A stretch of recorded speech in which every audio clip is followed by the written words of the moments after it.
राजकुमार विक्रम और अंधेरगढ़ का रहस्य पूरी कहानी। बहुत समय पहले की बात है। सूर्यगढ़ नाम का एक समृद्ध राज्य था। वहां का राजकुमार विक्रम अपनी प्रजा में न्याय और बहादुरी के लिए जाना जाता था। सूर्यगढ़ की सीमा से कुछ दूर पहाड़ों के पार अंधेरगढ़ नाम का एक राज्य था, जो हमेशा घने बादलों से ढका रहता था। वहां का राजा कालदेव एक निर्दयी और जादुई शक्तियों वाला शासक था। उसने धोखे से असली राजा को बंदी बनाकर तख्ता पलट कर दिया था और पूरे राज्य पर अपने काले जादू का साया डाल दिया था। एक रात राजकुमार विक्रम को एक अजीब सपना आया। उसने एक बूढ़े ऋषि को देखा, जो जंजीरों में जकड़ा था और एक अंधेरी कालकोठरी में बंद था। ऋषि ने पीड़ा से कहा, हे सूर्यगढ़ के राजकुमार, मैं अंधेरगढ़ का राजगुरु वरुण हूँ। हमारे जालिम राजा कालदेव ने असली राजा को कैद कर लिया है और प्रजा पर घोर अत्याचार कर रहा है। उसकी काली शक्तियां हर दिन बढ़ रही हैं। केवल तुम ही हमें इस अंधकार से मुक्त करा सकते हो। ये सपना विक्रम को लगातार 3 रातों तक आया। हर रात ऋषि की पुकार और अधिक व्याकुल होती गई। इसके बाद राजकुमार विक्रम ने फैसला कर लिया कि वो अंधेरगढ़ पर चढ़ाई करेगा और उस जालिम राजा कालदेव को सजा देगा। उसने सपने में ही राजगुरु वरुण से रूहानी छवि से वादा कर लिया था कि वो अंधेरगढ़ को कालदेव के अत्याचार से जरूर मुक्त कराएगा।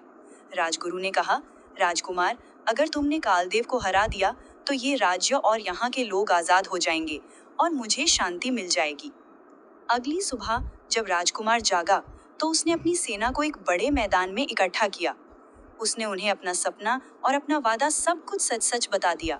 उसने कहा कि उसने राजगुरु को वचन दिया है कि वो कालदेव को हराकर असली राजा को आजाद कराएगा। जब विक्रम के सैनिकों ने अपने राजकुमार का ये दृढ़ निश्चय देखा तो वे भी जोश से भर गए। उन सब ने एक साथ होकर कहा, हे राजकुमार, हम आपके न्याय के इस युद्ध में आपके साथ हैं। अगर आपकी ये इच्छा है कि अंधेरगढ़ पर हमला किया जाए तो हमें कोई आपत्ति नहीं है। हम सब उस जालिम और कायर राजा की जादुई सेना से टक्कर लेने को तैयार हैं। हमें विश्वास है कि जिसके साथ धर्म है, जीत उसी की होगी। कालदेव अधर्मी है, इसलिए वो जरूर हारेगा। राजकुमार विक्रम अपने सैनिकों का ये जवाब सुनकर बहुत खुश हुआ। उसने सेना को युद्ध की तैयारी का आदेश दिया। नतीजतन पूरी सेना तैयार हो गई। राजकुमार ने उनके लिए नए तीर, मजबूत तलवारें, लंबे भाले और चमकदार ढालें जुटाईं। युद्ध की पूरी तैयारी हो गई। चुनांचे एक दिन सुबह जल्दी शुभ मुहूर्त देखकर उसने अपनी सेना को आगे बढ़ने का आदेश दिया। आदेश मिलते ही सूर्यगढ़ की वीर सेना बिजली की गति से किले से बाहर निकली। हर सैनिक का चेहरा न्याय के तेज से चमक रहा था।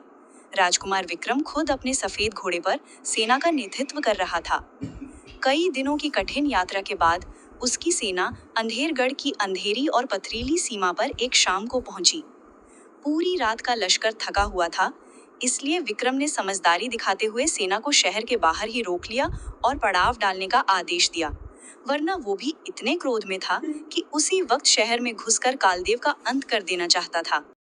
जिस वक्त सूर्यगढ़ की सेना शहर की चारदीवारी के बाहर रुकी, उस वक्त राजकुमार कालदेव को भी उसके आने की खबर मिल गई। लेकिन कालदेव इतना अहंकारी और अपने काले जादू के घमंड में चूर था कि उसने परवाह न की। उसने अपने सैनिकों से कहा, आने दो उस सूरज के कीड़े को। कल सुबह मैं खुद उसकी सेना को अपनी शक्तियों से कुचल दूंगा। अगर कालदेव दूर की सोचने वाला होता तो वो इस मौके को हाथ से ना जाने देता। विक्रम की सेना थकी हुई थी और उसकी अपनी सेना ताजा दम। अगर वो उसी रात हमला कर देता तो शायद उसे फायदा हो जाता, लेकिन उसने घमंड में ये मौका गंवा दिया। नतीजतन अगले दिन सुबह राजकुमार विक्रम ने अपनी सेना को शहर में दाखिल होने का आदेश दिया। अंधेरगढ़ के द्वार पर भयंकर युद्ध छिड़ गया। कालदेव के सैनिक काले जादू से लैस थे, लेकिन विक्रम के सैनिक बहादुरी और धर्म के लिए लड़ रहे थे। आसमान में तलवारों की खनक गूंज उठी। इस जंग में दोनों तरफ के अनगिनत सिपाही मारे गए।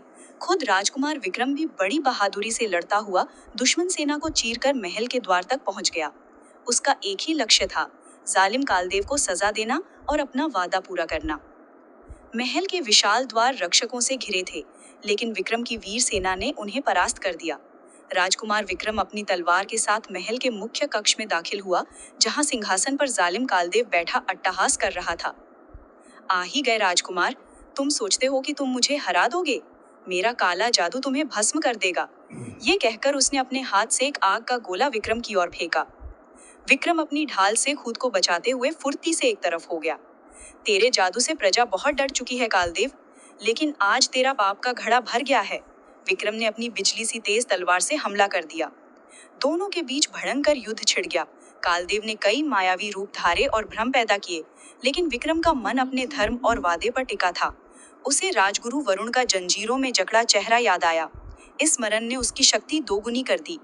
कालदेव ने अपना अंतिम और सबसे शक्तिशाली वार किया, लेकिन विक्रम ने अपनी पवित्र तलवार से उस वार को काट दिया और एक ही झटके में कालदेव को निरस्त्र कर दिया।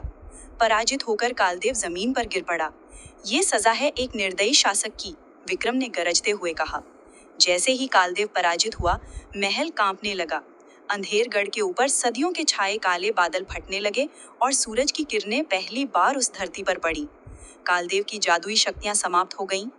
विक्रम के सैनिकों ने तुरंत महल की काल कोठरी की ओर दौड़ लगाई। वहां जैसा कि सपने में देखा था, राजगुरु वरुण और असली राजा एक अंधेरी कोठरी में जंजीरों से बंधे मिले। उन्हें तुरंत मुक्त किया गया। राजा, जो अभी भी कमजोर थे, उन्होंने विक्रम को गले लगा लिया।